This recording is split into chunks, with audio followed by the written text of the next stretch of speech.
શહેરમાં જે રથયાત્રા નીકળવાની એ સંદર્ભે જિલ્લા પોલીસ તંત્ર અને વહીવટી તંત્ર તરફથી કાયદો અને વ્યવસ્થાની પરિસ્થિતિ જળવાઈ રહે માટે ખૂબ ચુસ્ત પોલીસ બંદોબસ્ત ગોઠવવામાં આવ્યો છે.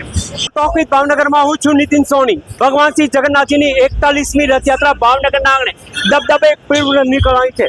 સમગ્ર પોલીસ કાફલો છે. આજે ભાવનગરના જે સંવેદનશીલ વિસ્તાર છે ત્યાં પણ છે. આપણી સાથે સીધા જ આપણે વાત કરીશું. આઈજી સાહેબ પણ જોડાયા છે. સાહેબ, શું કહેશો બધું? 41મી રથયાત્રા સંદર્ભે ભાવનગરના શહેરમાં જે રથયાત્રા નીકળવાની એ સંદર્ભે જિલ્લા પોલીસ તંત્ર અને વહીવટી તંત્ર તરફથી કાયદો અને વ્યવસ્થાની પરિસ્થિતિ જળવાઈ રહે માટે ખૂબ ચુસ્ત પોલીસ બંદોબસ્ત ગોઠવવામાં આવ્યો છે. અને એના ભાગરૂપે આજે આ શહેરની અંદર ફ્લેગ માર્ચનું આયોજન કરવામાં આવ્યું છે. અને લોકોનો પણ ખૂબ ઉત્સાહ અને ઉમંગ છે અને સાથ સહકાર પણ. ખાસ કેવા પ્રકારનો બંદોબસ્ત રહેશે?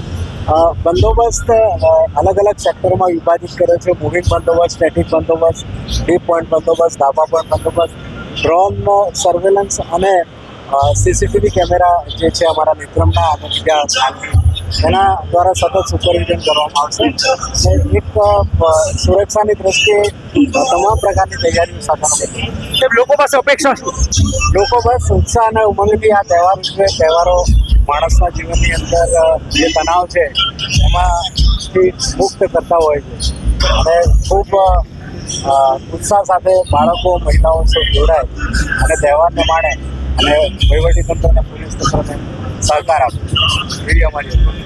દર્શક મિત્રો, આ હતા રાજેન્દ્ર અંસારી સાહેબ, આઈજી સાહેબ, જેમણે બહુ સ્પષ્ટપણે ભક્તજનો છે ભગવાનના દર્શન શાંતિમય રીતે કરી શકે તે પ્રકારે તમામ પ્રકારની સુરક્ષાઓ ગોઠવી દેવામાં આવી છે. માત્ર ભક્તજનો છે પાસે સહયોગ પણ માંગ્યો છે. ભાવનગરની આ રથયાત્રા રંગે ચંગે પૂર્ણ થાય તે જરૂરી છે.